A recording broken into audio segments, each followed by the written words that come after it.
Pinball, with the machine's dings, clacking sounds and their flashing lights, was always a seminal part in holiday trips I used to take when I was younger with my sister and parents. Aside from a dank, wet and wholly unenjoyable 2 weeks in the Black Forest, we would typically head over to the August hot sun of the south of France. Back then, in the late 80s and early 90s, the trip from Calais or St. Malo took a good 7 or so hours. All of this was in a car without AC, so perhaps you can imagine these journeys were downright tedious, hot and sweaty affairs to be endured rather than enjoyed. By the time we'd reach our destination, usually a dusty campsite close to a small provincial French town or village, we were all tired, hungry and grumpy, with the family's Game Boy's battery having gone flat mere hours into the trip. One of the upsides of all this travel-induced annoyance was the hard-as-cast iron guarantee that the campsite would have a little bar so my parents could enjoy what they call, and I still do today, the first drink of the holiday. And for me, I just knew there'd be an aging, because they were never new, pinball machine tucked away in a corner somewhere. And that was me pretty much set for the holiday. When not out and about getting sunburned or stupidly laughing at the prospect of eating snails, which with a little bit of garlic and butter is quite delicious, I could be found in the bar playing away at whatever table was there. And all this was only something I really did on holiday. As a kid, I didn't go to places or have access to pinball tables. They just weren't found in British youth clubs or other places I'd socialise with friends, so this was always a little treat and honestly something I really looked forward to.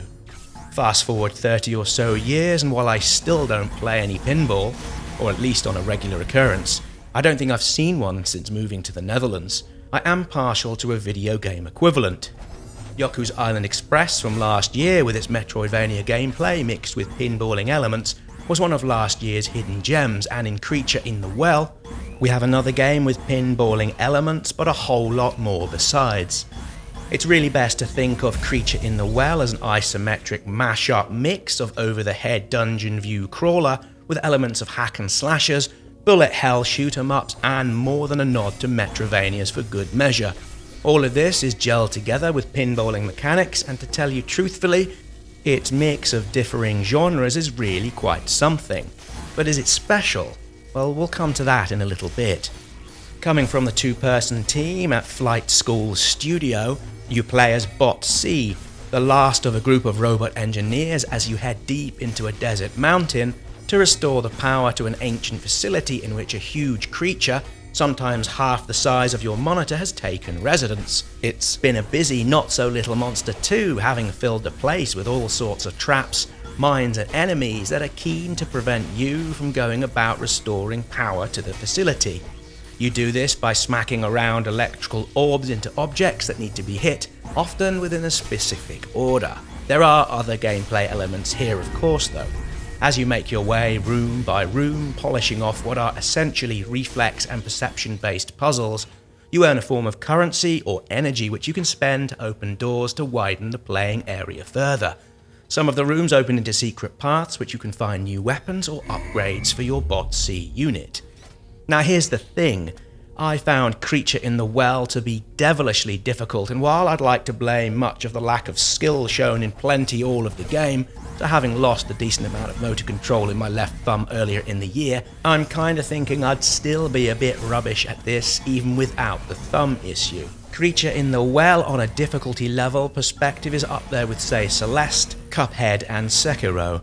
If From Software were ever to put out a top-down dungeon crawler with pinball mechanics, then this is probably precisely the type of difficulty we would see in their offering.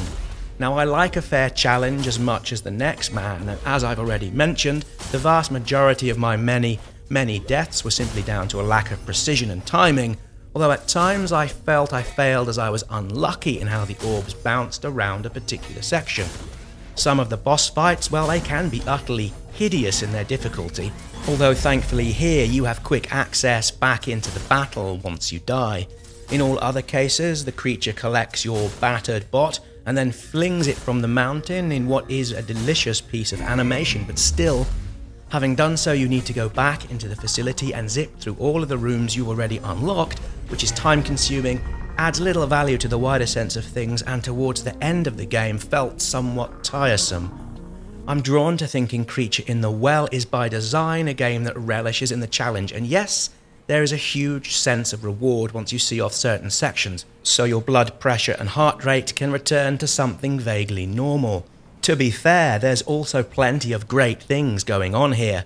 I can't fault the beautiful art direction, the animations and the soundscape, with the background humming, the clanking and the swooshing, and of course the sounds associated with the buzzers and other pinballing elements. They're simply superb. I know I would have enjoyed myself more if Creature in the Well had used certain accessibility options, and I'd be looking at Celeste for the type of things that could have been implemented to make it a more open experience for folks like me who lack the skill to finish the game with finesse and style. The ability to lengthen the puzzle timers, to reduce the number of enemy projectiles, or perhaps even have them disappear, let's say after a shorter period than they do, would have been welcomed, as would many other little pointers to make the game, well, to make it easier to play. The whole accessibility issue is, as we've seen of late with discussions on games such as the aforementioned Cuphead and Sekiro, is clearly a tough challenge for any game developer.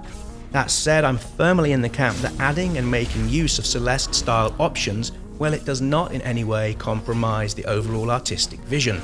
If anything, such additions allow a wider and greater audience to engage with the vision, and in this way, more people can have more fun and enjoy playing it. So anyway, yes, that's Creature in the Well.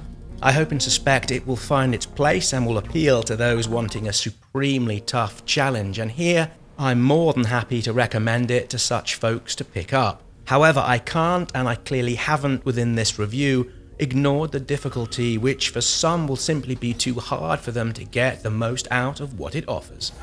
Creature in the Well was reviewed on full launch software on the Xbox One.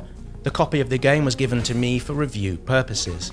The game launches September 6th on PC, Switch and the Xbox One, where it will feature as part of the Games Pass series. Many thanks for watching. I hope you've enjoyed this review. If you have, please click the thumbs up button, and I look forward to welcoming you back here for more video reviews, news, and countdowns.